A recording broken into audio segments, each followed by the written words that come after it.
see CPEC as a game changer for the region, and it is a game changer for the region. It's a game changer in the sense that this project has the ability, the potential to bring prosperity to this whole region by connecting everyone. Somewhere Indians decided that there is a timeline beyond which this project becomes irreversible, because if they're not willing to let this project progress, then that's what they're trying to do over here.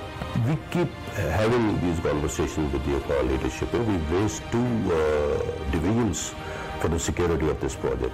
Our Chinese partners are also very satisfied with the kind of security measures that we have taken. There are a lot of dimensions to the kind of security threat that this project gains. But alhamdulillah, the kind of measures that we have taken, they've not been able to retard the progress of this project. بسم اللہ الرحمن الرحیم. السلام علیکم. میں ہوں محمد عثمان اور آپ دیکھ رہے ہیں پروگرام حرف راز اور یہ مقبول جان کے ساتھ. ابھی آپ نے گفتگو سنی DGISPR جنرل بابر افتخار صاحب کی، اور سی پیک کے حوالے سے جو انہوں نے بات کی کہ سی پیک کو بھارت روکنا چاہتا ہے اور ایک خاص مدت کے بعد بھارت کے بس میں بھی نہیں رہے گا، اور سی پیک اسے کہیں آگے نکل گیا ہے، اور اگر بھارت اس کو روکنا چاہتا ہے اس کا مطلب یہ ہے کہ وہ خطے کے اندر ترقی نہیں چاہتا. اور ایک اور خاص ڈیولپمنٹ ہوئی ہے کہ رشیا جو ہے بالآخر گوادر پورٹ کو اس کو استعمال کرنے کی جو ہے وہ اتھارٹی ملی ہے، اور یہ چین کے میڈیا نے اس بات کو رپورٹ کیا ہے کہ حکومت پاکستان نے اجازت ملی. اور یہ کتنی بڑی پیش رفت ہے اس خطے میں، گیم چینجر کی حیثیت سے گوادر پورٹ جو ہے وہ آگے فعال ہونے جا رہی ہے. اس پر بھی آج ہم گفتگو کریں گے. اور ساتھ ہی ایک بڑی اہم ڈیولپمنٹ ہوئی ہے کہ جو افغانستان کے فریقین کے درمیان معاہدے کا جو ہے پہلا ڈرافٹ جو تیار ہو گیا، جو مختلف افغان گروپوں کے درمیان بات چیت چل رہی تھی، اس میں پیش رفت ہوئی ہے. اور ساتھ ہی آج ذکر کریں گے سابق وزیر اعظم میر ظفر اللہ خان جمالی، کل اس دنیا سے رخصت ہوئے، آج انہیں سپرد خاک کیا گیا. ان کی شخصیت کے مختلف پہلوؤں کو زیر بحث لائیں گے. بڑھتے ہیں اپنے پہلے موضوع کی جانب. اور یہ صاحب DG صاحب کی آپ نے گفتگو سنی، اور خاص طور پر انہوں نے فکرہ کہا کہ ایک خاص مدت کے بعد بھارت کے کنٹرول سے بھی یہ چیز نکل جائے گی کہ ہم بہت آگے بڑھ گئے ہیں. اس میں خیال ہے سی پیک اب روکنا ناممکن. مدت کے بعد نہیں، وہ وقت آ گیا ہے. اس لیے کہ پرسوں چائنا کے اخبار میں جو آرٹیکل چھپا ہے اس کے اندر باقاعدہ انہوں نے ایک بات کی ہے. آرٹیکل تو بنیادی طور پہ اس پہ ہے کہ روس کو الاؤ کر دیا گیا ہے گوادر کی اور پورٹ استعمال کرنے. اس کا مطلب یہ ہے کہ روس کی جو گرم پانی تک آ گیا، گرم پانی کو جس کے لیے پولر بیئر کو جو کہتے ہیں لاکھوں لوگ جو ہے وہ اس کا ایندھن بنے. جی اور آج بالآخر بڑی خاموشی سے گرم پانی. میں اس پہ تفصیل سے بحث کرتے ہیں. میں اس آرٹیکل کا ایک فقرہ سناتا ہوں. It isn't something terrible if Moscow joins the CPEC. یہ اس نے کہا ہے رشین ایمبیسڈر نے. کہتے ہیں کوئی وکری چیز ہے جو آپ کہتے ہیں. اس کے بعد وہ کہتا ہے، انڈیا آرٹیکل کہتا ہے چائنا اس کا اخبار کا، India has been opposed to the CPEC due to the long-term tension between New Delhi and Islamabad and its historical border disputes with China. Traditionally, Russia has developed a very good relationship with India as well as China and Pakistan.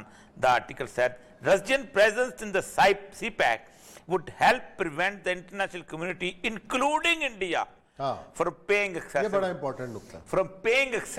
attention to China and remove from. وہ کہتا یہ ہے کہ Russia کے آنے کے بعد India کے لیے بہت مشکل ہو جائے گا کہ چین سے جنگ کرے یا سی پیک کے اندر مسئلہ کرے. ہم نے کئی دفعہ یہ کہا ہے کہ بیسیکلی امریکہ کے پاس یا عالمی طاقتوں کے پاس بہت تھوڑا ٹائم ہے. جس دن اس سی پیک کی روڈ کے اوپر ایک دفعہ ٹریڈ شروع ہو گئی پھر اس کو روکنا بہت مشکل ہوتا ہے. نیرسویس جو تھی اور اس کے اپوننٹس تھے، فرینچ بنا رہے تھے، انگلینڈ چل رہا تھا، لیکن اس کے بعد جب شروع ہو گئی پھر وہ سب کی روڈ ہو جاتی ہے. ایک بہت بڑا گروپ بنا ہے، اس کو کہتے ہیں یوریشین اکنامک یونین، جس میں روس کے اتحادی ممالک بھی ہیں اور یورپی یونین بھی ممالک ہیں. اس کا سر ایک وفد آیا تھا رشیا کا، خاص طور پہ 19 دسمبر 2019 کو، اور 64 ممبر وفد تھا ٹریڈرز کا. صحیح. اور انہوں نے آ کے کہا تھا کہ ہم یہاں پر انویسٹمنٹ کریں گے آپ کے سارے علاقے. سی پیک کی جو پورٹ ہے وہ تو بعد کی بات ہے، وہ کہتا ہے ہم پاکستان میں انویسٹ کرنا چاہتے ہیں، اور پورا سال انہوں نے انویسٹمنٹ میں لگائی۔ سب سے پہلے جو انویسٹمنٹ تھی وہ north south gas pipeline جو بنی تھی، وہ $2.5 بلین جو ہے وہ رشیا دے رہا تھا۔ $14 بلین کے پروجیکٹس جو تھے وہ انرجی سیکٹر کے اندر تھے۔ کوئٹہ سے تفتان تک جو ایران کو ریلوے لائن لگ جانی تھی وہ بھی رشیا بنا رہا تھا۔ آپ کی تمام میجر جو موبائل سیل کمپنیز ہیں وہ رشین انویسٹمنٹ کمپنیز لے جا چکی ہوئی، بالکل ٹھیک۔ میڈیسن کی جو فرمز ہیں اس کے اندر بھی رشیا آ چکا ہوا ہے، اور آپ کی اگلے کچھ عرصے کے بعد رشین جو ہیں وہ بنیادی طور پر آپ کی اس کو ہولڈ کریں گے، یہ جو آپ کی فارماسیوٹیکل انڈسٹریز ہے۔ تو رشیا جو ہے یہ سارے کا سارا اب اس وقت وہاں۔ اب آخری مسئلہ تھا گرم پانیوں تک پہنچنا۔ آپ اندازہ کریں کہ آپ اگر کبھی افغانستان کے بارڈر پہ جائیں، خصوصاً چمن کے بارڈر پہ جائیں، تو چمن کے بارڈر کے اوپر خوجک ایک پہاڑ ہے بہت بڑا، اس پہاڑ کی چوٹی کے اوپر جو ہے وہ پکے مورچے گورے نے بنائے ہوئے تھے، اور وہ مورچے جو ہیں دور دور تک چلتے ہیں۔ پھر سب سے بڑی بات ہے جو ڈیورن لائن گورے نے اس طرح بنائی تھی کہ جس جگہ ذرا سی سلوپ ختم ہوتی تھی اور آگے میدان شروع ہوتا تھا وہاں تک گورا تھا، اس کے بعد افغانستان تھا۔ اور ڈیورن لائن کو اس نے اگریمنٹ کیا تھا، افغان بیچارے کو پتہ نہیں تھا کیا صورتحال تھی، لیکن بیسیکلی وہ it was against the Russian empire. 1917 میں انقلاب سے پہلے جو رشین امپائر تھی، 1876 میں ٹرین بچھائی گئی ہے، کہاں تک؟ لنڈی کوتل تک، اور دوسری طرف سے ادھر سے بچھائی گئی تھی یہ جو ہے آپ کا اپنا چمن تک، اسپن بل تک۔ اچھا، اس ٹرین کا بنیاد، اور آپ کو اندازہ کریں جو خوجک ٹنل ہے یہ 3.5 میل 5 کلومیٹر لمبی ہے، اور وہ ٹنل اس لیے بچائی گئی تھی کہ ہم کسی وقت بھی روس کو روکیں گے کہاں تک؟ گرم پانیوں تک آنے کے لیے، کیونکہ روس کا سب سے بڑا مسئلہ یہ ہے کہ اس کا کوئی بھی تھوڑی بہت ایکسس جو ہے گرم پانی 6-7 مہینے جو اس کا بالٹک سی کا علاقہ ہے اس میں بند رہتا۔ افغانستان میں آنے کا اس کا بنیادی مقصد یہ تھا کہ جو پولر بیئر ہے، وہ مشہور تصویر آپ کو پتا ہے، زمانے تصویر بنی ہوتی تھی کہ پولر بیئر نیچے آ رہا ہے اور روس تک پہنچ رہا ہے، اور ہمارے پاکستان کے اندر جتنے کمیونسٹ تھے نا کہ گھروں تک آ پہنچا ہے آگ، گھروں تک آ پہنچی ہے، اپنے دروازے دریچے کھلے رکھنا، پتہ نہیں کیا مغرب سے پتہ نہیں کیا آ رہا ہے، یہ سارے ہمیں تانے دیتے ہوتے تھے، دیکھو روسی آ رہا ہے، ہم دیکھیں گے تمہاری داڑیاں بھی شیو ہوں گی اور تمہاری مسجد سب ختم ہو جائے گا، اب روس پہنچ رہا ہے، وہ دیکھو افغانستان تک آ گیا۔ اس کو روکا تھا پاکستان نے۔ ایک کتاب آئی تھی، والٹر واکر تھا نیٹو کا سربراہ، اس کی کتاب تھی نیکسٹ ڈومینو۔ اچھا، تو نیکسٹ ڈومینو کتاب میں سے لکھا تھا کہ اگلی جو ڈومینیشن کہاں پر، اگلی قبضہ کون سا ملک ہوگا، تو کہتا پاکستان ہوگا، کیونکہ اگر افغانستان میں سٹیبل ہو گیا تو حمید گل صاحب یہی کہا کرتے تھے کہ افغانوں نے اصل میں پاکستان کی سلامتی کی جنگ لڑی، جو 14 سال افغانوں نے مار کھائی اصل میں ہماری مار کھائی، اپنی تو ان کے خط برباد ہوئی ہیں بیچارے، لیکن وہاں رشیا اگر نہ رکتا تو آج رشیا اس طرح دبے پاؤں نہ آتا۔ آج وہ جس طرح آتا وہ آپ کو پتہ ہے، جس طرح وہ چیکوسلوواکیا میں گیا تھا، جس طرح وہ اس میں گیا تھا آذربائیجان میں، آج نگورنو کاراباخ کا آج مسئلہ کہیں جا کے طے ہوا ہے، جو اس نے آذربائیجان کے ساتھ کیا وہ سارا کچھ، جس طرح وہ یوگوسلاویا میں گیا تھا، آپ اندازہ کہ آج کہیں 8 سال کی جنگ کے بعد، قتل و غارت کے بعد، آج کہیں جا کے بوسنیا ہرزیگووینا کا مسئلہ حل ہوا ہے۔ تو بنیادی طور پر اس پورے کے پورے سینیریو میں وہ جو شروع میں کہ ہم روس کو روکیں گے اور یہ وہ جس وقت آنا چاہے، وہ مجھے یاد ہے اچھی طرح کہ وہ نواب اسلم رسانی جو ہیں ان کا ایک بڑا بھائی ہوتا تھا، وہ بھاگا ہوا تھا، مفرور تھا، اور اس کے آنے کے بارے میں پتہ چلتا تھا کہ وہ کہیں سب سرلٹ میں رہتا تھا۔ تو میں وہاں اس کو کو ایک جنگ میں بیچارہ ان کے بیچارہ شہید ہو گیا، جو ان قبائلی طور پہ مارا گیا، تو اس کی لاش بڑے آرام سے بارڈر پہ پہنچ گئی، کوئی مفرور کو پکڑنے کے نہیں گیا، باڈی بھی آئی اس کو جب وقت آتا ہے چیزوں کا سارا کچھ تو یہ ہو جاتا ہے۔ اور یہ ان کی بات بالکل ٹھیک ہے کہ رشیا کے آنے کے بعد اب بارہا سوچے گا انڈیا جو ہے کہ کس طریقے سے اس پہ حملہ کرے، لیکن جو مجھے ڈر لگتا ہے مجھے اس بات کا ہے کہ جو بائیڈن کے آنے کے بعد، کیونکہ جو بائیڈن جو تھا وہ اوباما کا نائب صدر تھا، اور ان کی سب سے امپورٹنٹ ترین جو کی منسٹر تھی وہ ہیلری کلنٹن تھی، اور ہیلری کلنٹن نے آرٹیکل لکھا تھا کہ ہم کیا کرنا چاہتے ہیں اگلے 10 سال کیا سپینڈنگ ہے ہماری، اور اگلے 10 سال کے اندر وہ جو پالیسی تھی وہ تھی کنٹینمنٹ آف دا چائنا. اور وہ کہتے یہ ہیں کہ جب تک ہم انٹرنیشنل لیول پہ لوگوں کو انوالو نہیں کریں گے ہماری اکانومی تباہ برباد ہو جائے گی. صحیح. اس لیے کہ جب تک ہماری ملٹی انڈسٹریل کمپلیکس نہیں چلتا, ہمارا اسلحہ نہیں بیچتا, ہمارا اسلحے کے علاوہ بیچتا ہے.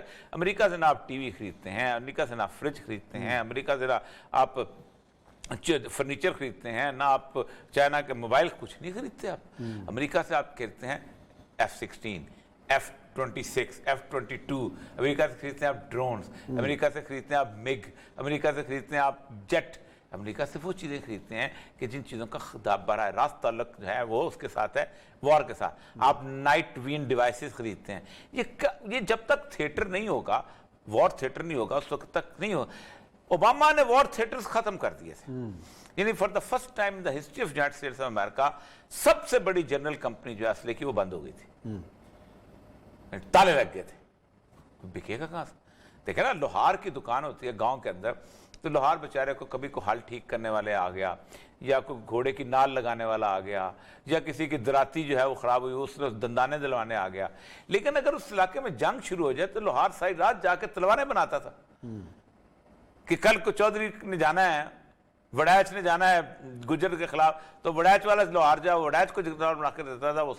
اب جب جنگ نہیں ہوگی دنیا کے اندر, جب وار تھیٹرز نہیں ہوں گے, جب عراق نہیں ہوگا, جب افغانستان نہیں ہوگا, جب ویتنام نہیں ہوگا, جب چلی نہیں ہوگا, جب نکراگوا نہیں ہوگا, تو کیا کریں گے؟ انگولا کس کو بیچیں گے؟ تو وہ فاری کے سارا جو اسلحہ فیکٹری وہی ہوا کہ وہ پھر اسلحہ جو پڑا ہوا تھا دکانوں پہ وہ پھر لوگوں نے خود خریدنا شروع کر دیا.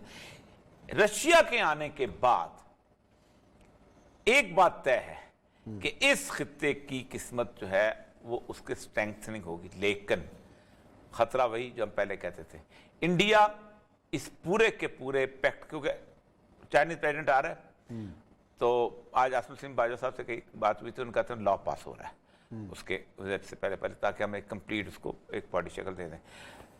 اس سے پہلے یہ اس کے آس پاس انڈیا ڈسٹرب ضرور کرے گا, آخری ایفرٹ ضرور کرے گا. لیکن اور یہ سب اس میں یہ سوال یہ بھی ہے نا کہ یہ جو ٹلٹ ہے کہ رشیا کا گوادر پورٹ کے لیے آنا, اور یہ تو جو ہم بات پہلے کرتے رہے کہ ریجنل ایک نیا اتحاد بن چکا ہے, اور امریکہ اور یہ جو اس کے جو باقی جو دوست احباب ہیں وہ ایک طرف, اور بالآخر ہم اچھا Russia China is playing very tactfully. عجیب ہو گئی. آپ دیکھیں چائنا کے اسرائیل کے ساتھ بھی تعلقات ہیں, بڑے ٹھیک ٹھاک تعلقات ہیں, ٹھیک, اور چائنا کے سعودی عرب کے ساتھ بھی تعلقات. آپ کو پتہ ہے کہ ان دا بگننگ جب ہمارا دورہ ارینج ہوا تھا عمران خان صاحب کا اور باجوہ صاحب کا, that was arrange by the Chinese, اور چائنیز نے کہا تھا کہ آپ ان کو مسئلہ جو ہے کہ بیچ میں جو نیوم کے پروجیکٹ اور اسرائیل ہوا, یہ ہے کہ سارے معاملے کے اندر ایران جو تھا وہ سائیڈ لائن ہو گیا تھا. اب ایران سائیڈ لائن جب ہوا ہے تو ایران نے اس کے علاقے کو تھریٹن کرنا شروع کیا. جو ہم نے اس دن بھی بات کی تھی کہ جو البقیق کا حملہ ہوا ہے اس نے پورے کے پورے علاقے کو خوف زدہ کر دیا. اچھا, رشیا کا اس میں شامل ہونا اس کا مطلب ہے کہیں نہ کہیں ایران بھی آن بورڈ ہو گیا.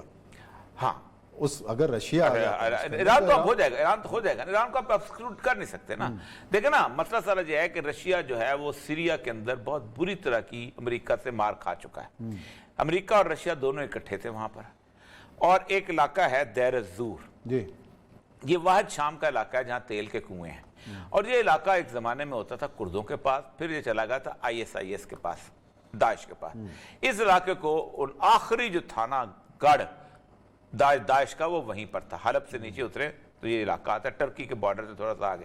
اسی راستے میں ارطغرل کے والد سلمان شاہ کا مقبرہ بھی. ہاں جی, ٹھیک, تو وہ جگہ جو تھی اس کے اوپر انہوں نے طے کیا کہ اب ہم نے قبضہ کر لیا ہے, تو فرات کے اس طرف رشیا بیٹھے گا اور فرات کے دوسری سائڈ پہ امریکہ بیٹھے گا. جو امریکہ والی سائڈ تھی وہ تھی اس کی اپنا تیل والی, اور اس طرح خشکابہ تھا. تو وہ یہ کہ ٹرمپ نے فورسز وڈرا کر لی, تو رشیا نے فرات کو برگا کے بارڈر تو کراس کیا, اس طرف چلا گیا. امریکہ نے ڈرون سے حملہ کیا, 3000 بندے مار کے ان کی تصویریں شائع کر دی.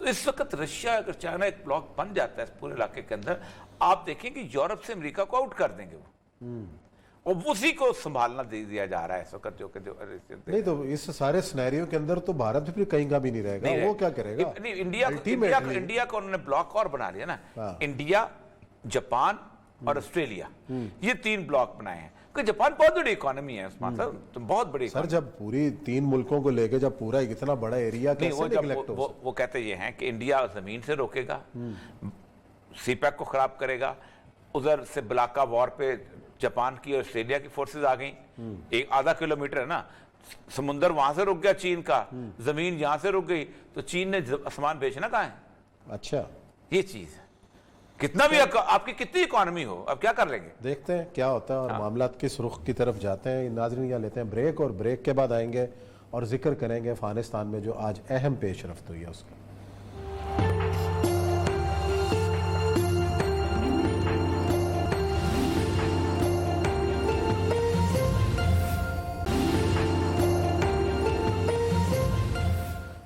جی ناظرین، بریک کے بعد ایک بار پھر آپ کو خوش آمدید کہتے ہیں. آج کی اہم پیش رفت یہ ہوئی ہے کہ افغانستان میں جو فریقین ہیں وہ ایک وسیع البنیاد حکومت کے قیام کے حوالے سے مذاکرات میں متفق ہو گئے، اور یہ خدشہ ظاہر کیا جا رہا تھا کہ شاید افغانستان میں جو مختلف گروپ ہیں کسی حکومت سازی پر جو ہے متفق نہیں ہو سکتے، لیکن آج پیش رفت ہوئی ہے بڑی اہم.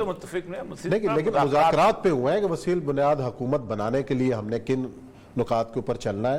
تو ہمیں جوائن کیا ہے سینئر صحافی اور افغان امور کے حوالے سے بھی جانے جاتے ہیں طاہر خان صاحب. السلام علیکم طاہر صاحب. وعلیکم السلام. طاہر بھائی بتائیے گا کہ کتنی بڑی پیش رفت ہے جو آج ہوئی ہے؟ دو چیزوں کے بارے میں ذرا سا میں پوچھنا چاہوں گا. ایک تو یہ تھا کہ جو ایک بنیادی تھا ان کا مسئلہ کہ یہ امریکہ کی جو ایگریمنٹ کے تحت یہ مذاکرات ہوں گے کو بنیاد وہ رکھی تھی، جس پہ افغان کہتے تھے کہ نہیں ہم علیحدہ، جس میں ظلم خلیل، اور دوسرا یہ تھا کہ 22 میں سے 2 نکات رہ گئے تھے اور اس پہ جو ایشو بنا تھا، ایک تو یہ تھا کہ فقہ حنفی والا اور دوسرا یہ تھا کہ یہ دونوں تینوں کو ذرا ایکسپلین بھی کر دیجیے گا. ٹھیک ہے، بہت شکریہ مجھے دعوت دینے کا. سب سے پہلے عثمان بھائی کے سوال کا جواب کہ کتنی پیش رفت ہے. میری نظر میں پیش رفت تو اس لیے ہے کہ 3 مہینے بعد دونوں فریق اس پہ متفق ہو گئے ہیں کہ طرز العمل کیا ہوگا، ایک اصول کیا ہوں گے مذاکرات کے، اور پیش رفت یہی بھی ہے کہ اب باضابطہ مذاکرات کا آغاز ہو گیا ہے. اور اب بھی ایجنڈے پہ آج کل اس پہ بحث ہو رہی ہے، اور ایجنڈے میں ظاہر بات ہے کافی اہم چیزیں آئیں گی، تو ایک بڑی پیش رفت ہے. لیکن یہ پیش رفت پہلے ہونی چاہیے تھی. 3 مہینے لگ گئے ہیں کہ طرز العمل پہ متفق نہیں ہوئے. اور میری نظر میں یہ جو اوریہ صاحب نے بات کی ہے، مقبول جان صاحب نے، یہ درست ہے کہ جو اس کا مقدمہ ہے، مقدمے میں جو 4 پوائنٹ ہے مقدمے میں، لیکن 3 اتنے اہم نہیں ہے. سب سے اہم جو ہے کہ جو دوحہ معاہدہ ہوا ہے 29 فروری کو امریکہ اور طالبان کے درمیان، وہی بنیاد، یہ مذاکرات کی بنیاد وہی ہوگی. یہ اس وقت افغان حکومت تسلیم نہیں کر رہی تھی. افغان حکومت کا یہ مطالبہ تھا کہ جو 29 فروری کو وہاں بھی جو ایک مشترکہ اعلان جاری ہوا تھا افغان حکومت کا، نیٹو کا اور امریکہ کا، وہ بھی اگر طالبان کہ اگر طالبان چاہتے ہیں تو وہ بھی پھر ہو. پھر لویا جرگہ والی بات بھی آئی تھی، قانون دستور کی بات بھی افغان حکومت نے کی تھی، لیکن وہ میں نے یہ پڑھا ہے، اس میں کچھ بھی اس طرح کوئی بھی چیز نہیں ہے. یعنی طالبان نے اپنے اس مطالبے کو تسلیم کروایا، اور کسی لحاظ سے ایک ان کے موقف میں ایک وزن بھی تھا، کیونکہ وہ کہہ رہے کہ مذاکرات جو بین الافغانی ہو رہی ہے اسی معاہدے کے تحت ہو رہے ہیں، جو کہ 10 مارچ کو اس کی تاریخ تھی. تو بہرحال یہ وہ ہے، یعنی ایک پیش رفت بالکل کہا جا سکتا ہے، کیونکہ اب باضابطہ مذاکرات شروع ہو گئے، اور اب دیکھتے ہیں کہ آگے پھر کیا ہوتا ہے. اچھا، یہ تو ایک طالبان کی بہت بڑی فتح ہو گئی کہ جو اس کو وہ سمجھتے تھے کہ ہم علیحدہ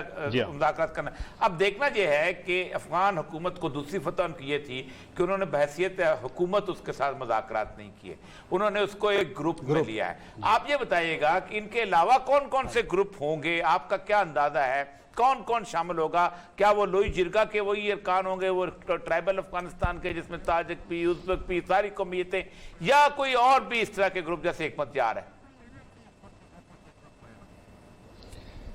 2 چیزیں ہیں. ایک تو جو مذاکراتی ٹیم ہے افغان حکومت کی 21 رکنی، مذاکرات ان سے ہوں گے، مختلف ممالک میں ہوں گے،